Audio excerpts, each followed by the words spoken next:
Hello friends, welcome back again in 4B engineers. तो unit 2 force vibration हम पढ़ रहे थे। पार्ट 6 में हम पढ़ेंगे force vibration with coulomb damping. तो चलिए शुरू करते हैं। ठीक है, तो इससे पहले हमने यूनिट 1 में फ्री वाइब्रेशन में हमने 3 डैम्पिंग केस देखा था, viscous damping, coulomb damping and structural और हिस्टेरेसिस डैम्पिंग। सेम हम फोर्स वाइब्रेशन में भी हमने विस्कस डैम्पिंग देखा, force vibration with viscous damping. ना अब हम फिर देखेंगे force vibration with coulomb damping. इसके बाद अगला जो लेक्चर होगा वो हमारा स्ट्रक्चरल पे होगा एंड देन उसके बाद एक और लेक्चर में बनाऊंगा और ये हमारा यूनिट 2 कवर हो जाएगा। ठीक है, और रही बात न्यूमेरिकल्स की, तो मैं कोशिश करूंगा कि मैं कुछ न्यूमेरिकल्स आपके सामने करा सकूं, हर एक टॉपिक पे एक न्यूमेरिकल। बट अगर नहीं करा पा रहा है, मेरे पास टाइम नहीं अगर मिल पा रहा है, तो आप ट्राई करना कि बुक से करने का, क्योंकि सिस्टम क्या न्यूमेरिकल्स बहुत ईजी है। क्वेश्चंस आएंगे, आपको गिवन डाटा जो दिया होगा वो लिखना है और आपको फॉर्मूला पता और क्वेश्चन पढ़ के पता ये सिस्टम कौन सा, उस सिस्टम का फॉर्मूला आपको पता होगा, क्योंकि आपको मैं थ्योरी पढ़ाया हूँ। फॉर्मूला पता है, देन आप पुट करो, डायरेक्ट आपका आंसर आ जाता है। ठीक है, चलिए स्टार्ट करते हैं force vibration with coulomb damping. Clear? तो कूलम डैम्पिंग में हम देखते हैं क्या होता है जब एक बॉडी दूसरे बॉडी के ऊपर रब होता है। ड्यू टू दिस ये जो रेजिस्टेंस एक्ट कर रहा है, that is called coulomb damping. Okay, now for single degree of freedom, these are the single degree of freedom because it move right or left only in one direction. ठीक है, for single degree of freedom system with Coulomb damping or dry friction damping subjected to a harmonic force F is equal to this is F harmonic force, that is F is equal to F sin omega t. Okay, F sin omega t. The equation of motion will be mx double dot plus kx plus minus mu are n is equal to f sine omega t. Because जिधर side आप velocity हो रहा है, अगर body इधर move हो रही है इस तरफ, तो उसके अपोजिट में क्या लगता है हमारा रिएक्शन फ्रिक्शन फोर्स। ठीक है, सो वी कैन मल्टीप्लाई और negative mu are N, because when he move in right side then अपो negative, then move left side, then we consider it in positive, so we can write here plus minus mu rn f sin theta. Clear? Now plus sign mass move from left to right side, and negative sign we have considered here for mass moves from right to left side. Okay, अब करना क्या है? Now the mass moving in one cycle by 4 times. कैसे? अब देखो, अभी जो मास है, ठीक है, इस पोजीशन पे है, मास जो हमारा है इस पोजीशन में। ठीक है, इसको एक साइकिल ये हमने थोड़ा डिस्प्लेस किया, इस पॉइंट तक गया। ठीक है, फिर आप छोड़ा इस पॉइंट पे आया, देन इधर, देन ऑटोमेटिक। तो यहां से यहां तक कवर करने में, एक साइकिल कवर में ये 4 टाइम डिस्प्लेस हो रहा है। Okay, therefore in quarter cycle mu are n amplitude, so in full cycle the energy dissipated by the dry friction damping is given by the energy dissipated by this system will be 4, because it in one cycle it moves on 4 times, so 4 mu rn into x. X is the distance or amplitude for that system. Okay, now del E is equal to 4 mu rn is the frictional force into x. This is equation number 2 and this is equation number 1. Clear है? Where Ff upon is frictional force, capital X is the amplitude of the motion. Now, next one. Now, energy dissipated per cycle in viscous damping, del E is equal to, we know that in viscous damping the energy dissipation per cycle will be pi c omega x square, where we have to calculate CE मतलब C equivalent. Clear? Now we are going to convert equivalent viscous damping for case of Coulomb damping. तो हम लोग जो भी यहाँ force में पढ़ रहे हैं, तो हम क्या करेंगे, हम पहले विस्कस इक्विवेलेंट विस्कस डैम्पिंग जो कोफिशिएंट है उसको हम कन्वर्ट करेंगे इक्विवेलेंट कूलम डैम्पिंग में। हमने विस्कस जब करा तब भी वो किया, यहाँ भी हम वही करने वाले। So we can write here CE मतलब C equivalent. Okay, C is the damping factor, equivalent damping factor. Clear? Now, when we convert this system, this viscous system into equivalent system, equivalent viscous system, Coulomb system into equivalent viscous system, then equate the above equation, दोनों equation को, आपका जो energy distributed आया था that is 4 FF × x और pi C equivalent omega X square, ठीक है। तो x से x cancel, clear. Therefore C equivalent is equal to 4F upon pi omega A and C equivalent is equal to 4 mu RN upon pi omega A. This is the formula of C equivalent, where C equivalent is the equivalent viscous damping, clear. तो ये formula आपको बहुत mind में रहे, equivalent का क्या formula है, 4 mu RN upon pi omega ए, ये आपको माइंड में एकदम अच्छे से रखना है, ठीक है। व्हाट इज ए, आपको यहाँ uh, actually this is X, clear. ये एक्स एम्पलीट्यूड को एक्स से भी दिखा सकते हैं, ए से भी दिखा सकते हैं, ठीक है।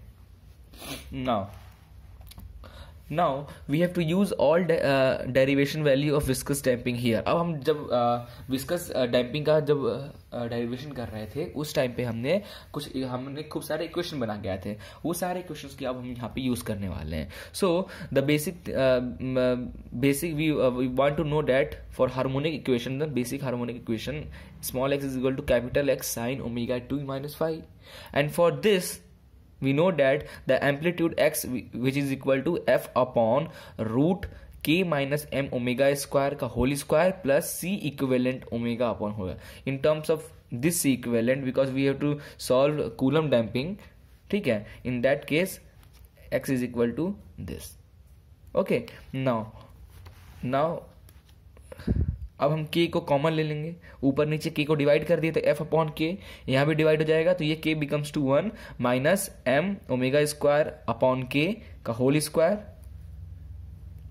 Plus c equivalent omega upon k का whole square, clear. Now f upon k को इधर ट्रांसफर कर लीजिए, x upon f by k which is equal to 1 upon root of 1 minus omega, देखो omega N square is equal to K upon M, तो M upon K is equal to omega upon omega n का whole square और whole square, ठीक है। Plus now c equivalent, we know that the c equivalent is 4FF upon pi omega x, okay. So here 4FF और this omega pi omega a, इसको आप x लिख लीजिए, ठीक है, okay. Now therefore x upon f upon k which is equal to 1 upon root of 1 minus omega upon omega n का whole square, ठीक है, plus 4f upon pi k x का whole square, clear. Because the value omega from up and numerator and from denominator it will be cancelled, okay. अब आगे इसको और differentiate करते हैं, ये वाले टर्म को इधर ट्रांसफर कर दीजिए, ये वाले टर्म को इधर ट्रांसफर कर दीजिए और उसका स्क्वायर कर दीजिए, ठीक है। देयरफॉर जब आप इसका स्क्वायर करेंगे, इसको होल को स्क्वायर करेंगे तो ये भी रूट हट जाएगा और इसको इधर मल्टीप्लाई कर दीजिए which is equal to 1, clear. Now x square upon f upon k का whole square it's become change to this is equal to same plus 4f pi k x को हम बाहर निकाल ले रहे हैं तो 1/x स्क्वायर हो जाएगा, ठीक है। When this term multiplied by this, okay, here plus this term multiplied by this and this term also multiplied by this, okay। Now when this term multiplied by this it's become x square upon f upon k का whole square 1 minus omega upon omega n का whole square and whole bracket, okay। when this term multiplied with this term तो x square cancel, it's changed to 4ff upon pi k का whole square into k square upon f, because x square to x square cancel this opposite, k square upon f square which is equal to 1, therefore x square is okay x upon f by k, इस term को यहाँ रखना, ये वाले term को वापस आप इधर भेज दीजिए, ये वाले टर्म को वापस इधर भेज देना है, ठीक है। तो ये वाला टर्म इधर गया तो 1 माइनस दिस, क्लियर। ये के स्क्वायर है, के स्क्वायर कैंसिल, ये एफ अंदर आ गया, तो ये वाला टर्म जब इधर गया तो 1 minus 4f upon pi F का whole square this F, clear. और फिर ये वाला टर्म इसके साथ मल्टीप्लाई में था, इधर आकर डिवाइड में आ गया तो 1 minus omega upon omega n का स्क्वायर होल स्क्वायर, क्लियर। और ये एक्स स्क्वायर था, स्क्वायर हटाया तो यहाँ रूट आ गया, ठीक है. Therefore the main equation of the that Coulomb damping of force vibration, the amplitude it's become plus minus root 1 minus 4f upon pi f का whole square upon root of 1 minus omega square upon omega N square का whole square. Clear. अब ये आपको mind में रखना है. अब इसके थ्रू अगर आप कैरेक्टरिस्टिक कर्व बनाओगे तो आपको यहाँ पे कैरेक्टरिस्टिक कर्व इसका और फ्रीक्वेंसी के बीच में बनाओगे तो आपको क्या है, वहाँ पे आप फोर्स की वैल्यू चेंज करते हो तो अलग अलग आपको कर्व देखने को मिलेगा. Okay. Now just assume when the value of 4f upon pi f, this term, okay, this term if less, the real solution for this equation, this term if less than 1, then 4ff is equal less than pi f naught. f naught बोला या फिर आप it's not F not, it's F, क्योंकि हम अभी तक F F लेके आ रहे हैं. ठीक है. कभी कभी होता है अलग अलग बुक्स में नोटेशन. देयरफॉर ये F F, okay, this ff and this f change to f upon ff which is greater than 4 upon pi.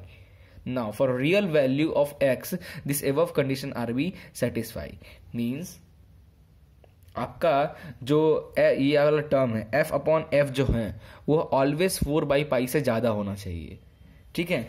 मतलब ये जो आपका F frictional force upon impact force जो है, ये जो है इसकी वैल्यू हमेशा 4/पाई से ज़्यादा होना चाहिए. अगर नहीं है then it's become 0. Okay. Now the phase angle phi is equal to tan inverse. We know that face angle if pi phi is equal to tan inverse 2 eta r upon 1 minus r square. Okay. Therefore, in case of equivalent, its change become tan inverse to eta equivalent r upon 1 minus r square. Okay. And the eta equivalent is equal to C equivalent upon CC. Clear. And the C equivalent, the value of C equivalent is equal to 4 ff upon pi omega x into 1 upon CC.